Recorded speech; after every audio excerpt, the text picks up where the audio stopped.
Hello guys and welcome to my channel. In today's video, we will be looking at white blood cells, WBCs. So WBCs usually increase in the body when there is an infection.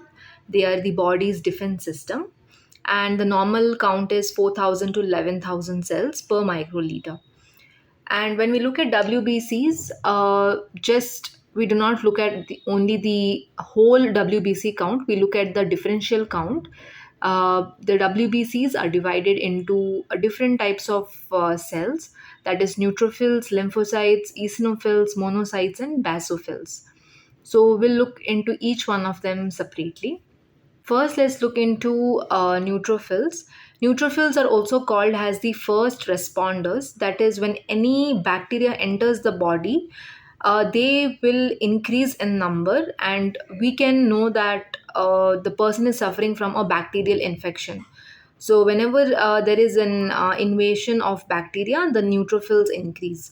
So, they are specific to the bacteria.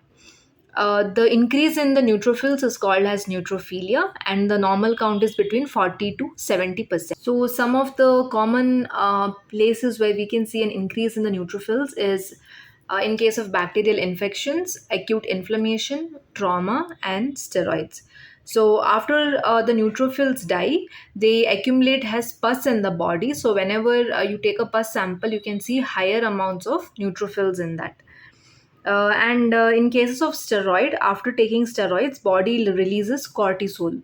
This cortisol causes the neutrophils to detach from the blood cells. So when these neutrophils detach from the blood cells, they will be accumulating in the bloodstream. And when we take a blood sample, it causes we can see that there is an increase in neutrophils. So it need not be only infection; it could be also because of medication use. Next, let's look into lymphocytes. Lymphocytes are also called as the intelligent soldiers. So, whenever a body faces reinfections, or when a body is attacked by a virus, that time lymphocytes will be increased. Lymphocytes are divided into two types, B cells and T cells. B cells produce antibodies, that is, when any virus is there, to that antigen the antibodies will be produced, and T cells destroy the infected cells directly. So this attacks from a distant, and this attacks from inside the cell. And the increase in lymphocytes is called as lymphocytosis, and most commonly we can see these in viral infections, and their normal count is 20 to 40%. Antibodies block viruses and form memory B cells, and this causes the faster response the next time the virus enters the body. Next, let's look into eosinophils. Eosinophils get elevated when the person is suffering from allergies or parasitic infections. The normal count is 1 to 4%. Okay, and they can be seen in diseases like asthma or parasitic worm infestations like helminths or helminthiasis, and in allergies. The parasites, like worms especially, they cannot be killed by neutrophils since they are too big.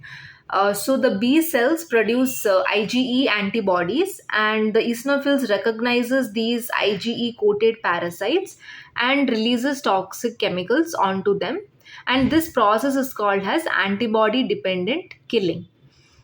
In case of asthma, when a person inhales pollen or any dust, this causes the activation of the immune system, and from the immune system, the cytokines will be released, especially the IL-5, the interleukin 5, and this causes eosinophils to rise. So excess of eosinophils reach the airway system, and then they cause the inflammation of the airway, and this can be seen in cases of asthma. Next, let's look into monocytes. They are called as the cleanup crew, and they remove the dead cells. They act like macrophages. They engulf the bacteria and then kill it. This can be seen in chronic inflammation and in long standing diseases like tuberculosis. So, in tuberculosis, they engulf the bacteria, they form something called as granulomas. This is the bacteria, and then they form a trap around it, a net, a wall called as granuloma, and then finally they kill the bacterial cell. Normal count is 2 to 8% in the body. And lastly, we have basophils.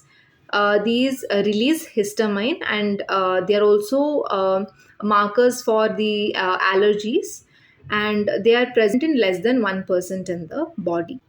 So, hope you guys understood the basics of WBC, and don't forget to like, share, and subscribe. Also, if you want a detailed explanation on any of these cells, do let me know in the comments. Thanks for watching.